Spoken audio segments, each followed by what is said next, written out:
Ludovic Santonze, Orange. Je travaille pour la responsabilité sociale d'entreprise du groupe Orange et dans le département développement sociétal. Dans votre rôle, vous avez vu passer beaucoup d'entreprises à la recherche d'incubateurs, de porteurs de projets.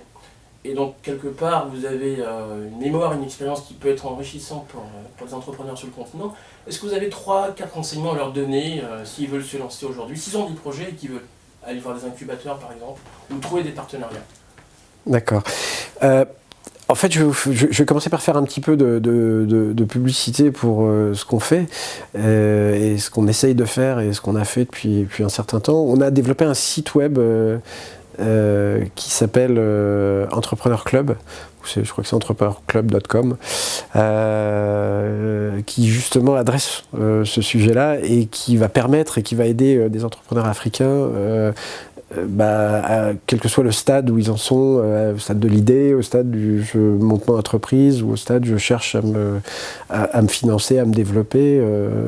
Voilà. Il y a beaucoup de réponses à leurs questions. Maintenant, pour essayer de synthétiser un peu mon sentiment sur le sujet, je pense qu'il n'y a pas de spécificité africaine. Je pense que ce qu'on peut dire aux Africains, on pourrait le dire aux entrepreneurs innovants, start-up en Europe et en France.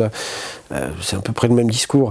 Le discours est d'abord la première chose, c'est vous avez un produit, vous avez un projet, commencez à montrer un peu quelque chose. Si vous en êtes juste au stade du PowerPoint, ça va être compliqué de trouver des financements, ça va être compliqué de trouver des structures d'accompagnement. Il faut un petit peu plus de maturité. Donc là, c'est la partie où on travaille sur soi-même, sur son temps, en fonds propres.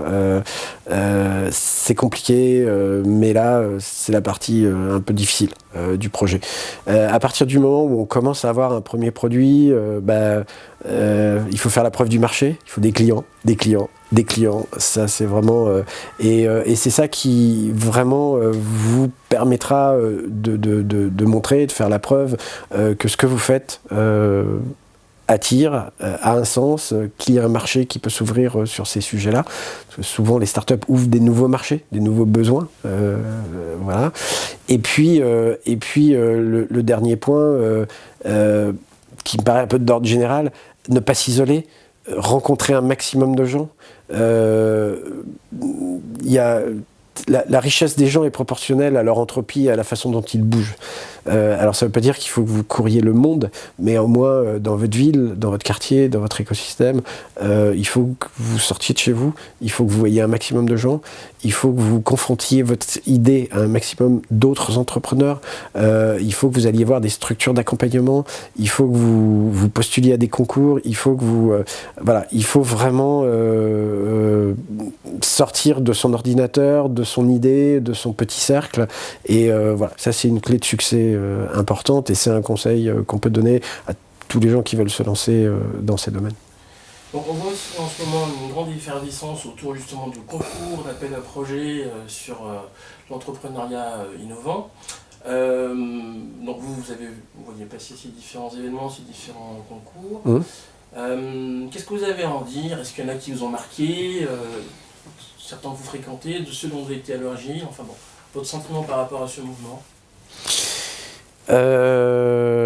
Alors, moi, ce que je dirais à un entrepreneur, à une start-up, c'est bien de participer à des concours, à des programmes d'accélération, c'est bien de postuler.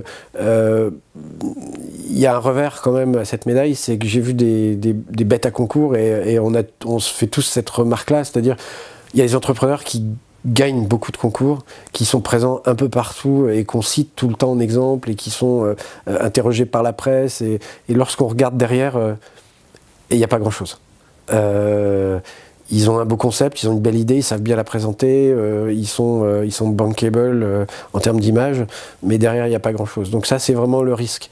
Ne passez pas votre vie à répondre à des concours, ne passez pas votre vie à courir le monde pour faire des télés et montrer des choses.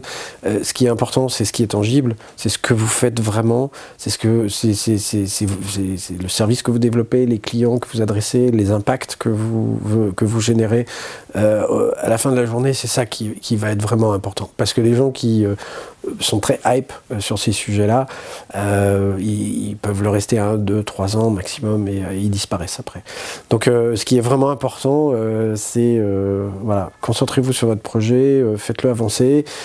Mais maintenant, ce sont des véhicules qui sont malgré tout très intéressants pour se faire connaître, pour avancer, pour rencontrer de nouveaux partenaires, mais il faut les utiliser à bon escient et ça reste des véhicules malgré tout de communication, quelquefois un peu de facilité de financement, mais voilà, il ne faut pas que ça soit plus et il ne faut pas que ça prenne une place prépondérante dans votre activité.